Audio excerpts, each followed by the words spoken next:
I want to focus on WrestleMania particularly because that was entertainment, right? You had to know going in, you and Johnny Knoxville weren't going to have a quote unquote 5-star classic match. You had something entirely unto itself. It was a spectacle.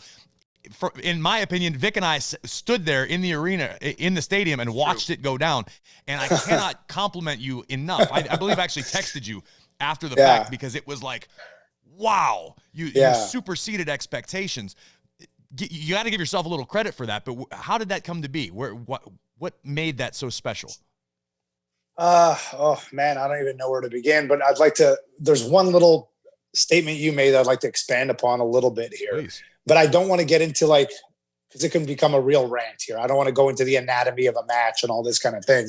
But while it was a spectacle and while it was dressed with all kinds of, special effects and if you want to call it that, right? And stuff that you don't normally get to do with a normal WWE superstar in a normal wrestling match, I still think it was actually a great wrestling match. Because if you look at the things that actually the components of a wrestling match, they're all there.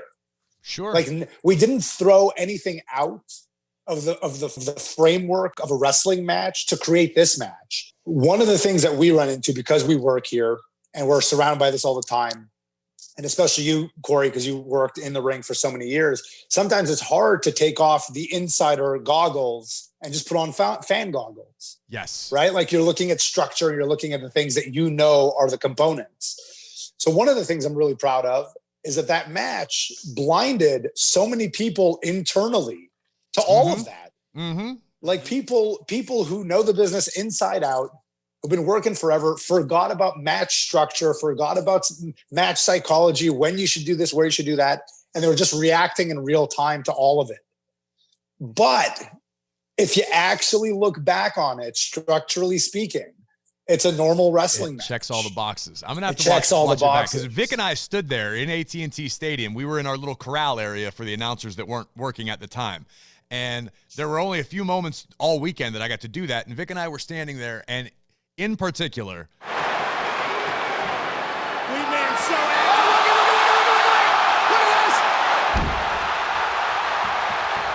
and I say this without any exaggeration, may have been the loudest AT&T Stadium was all weekend long, with the exception of when Stone Cold's glass broke. Yeah. That's how the magnitude of that moment. And Vic and I are looking at each other laughing and smiling and going, God, this is so much fun. Yeah. And it was different and it stood out. And in the wake of WrestleMania, a lot of people still talking about that matchup because it was just so different.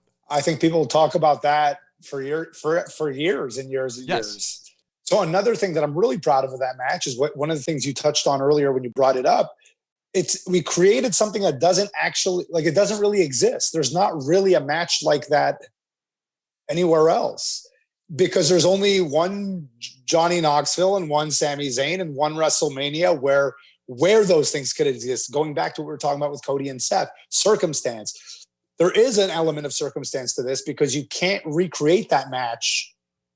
You just can't recreate that match. Like, for example, you could watch Undertaker Shawn, and you could be two guys on the independents, and you can do your little version of that match.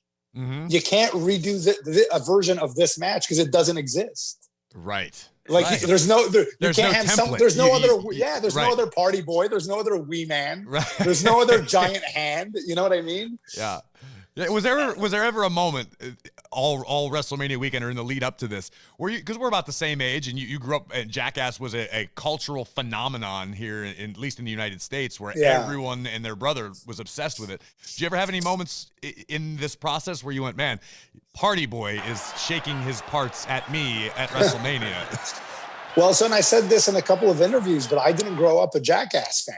Oh, okay. But I obviously knew what a huge deal it was and all that. So there were definitely moments in the lead up, like, man, I never thought 20 years ago when I started wrestling that I'd be wrestling Johnny Knoxville at WrestleMania. Right, of course you have those thoughts, right?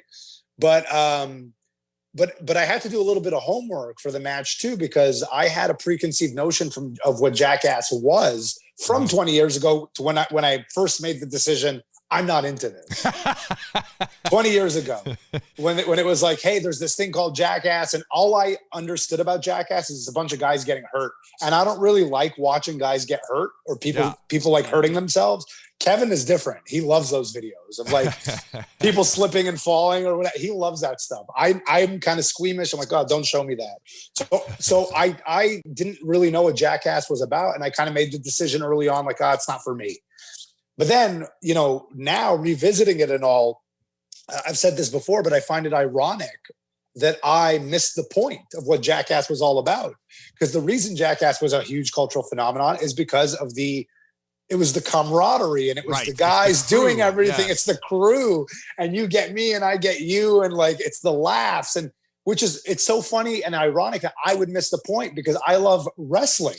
Yes. And people constantly miss the point about wrestling. So it's just so funny that I would have missed the point. And I'm quick to call myself out on that. And I'll admit I was wrong.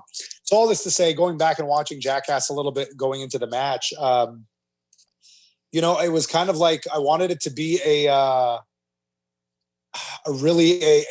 true pro wrestling Jackass collaboration crossover. And I think that's what it was. If you go back and watch it, and like maybe a little elements of Home Alone as well, but that's a different thing. But that's kind of what I wanted. I wanted it to be true to what happens when wrestling meets Jackass. And I think we nailed it. Mission accomplished. Yeah. Nailed it. You know, as Corey said, we stood there with like our childish glow on our faces. We were looking around at everyone rising, and there was a moment in the match that I think I said, oh, they're about to go nuts. And I think he kicked out of something, and the place like erupted in laughter. And the match was great itself, but I want to go back to you actually diving into this story to the point where you did the stuff on social media, because I think that also is now getting lost after the match. Like, this was that beautiful story, told, but through the power of Instagram and Twitter and things like that. Well, so that's another thing that that I take a lot of pride in now, looking back on all of it and talking about circumstance. The build up to that match is also not a build up you could have done with anyone else. I can't build my Hell in a Cell match with Seth Rollins, for example, by flying his phone number over Los Angeles. Right. Like, it's just not, that's not how you do.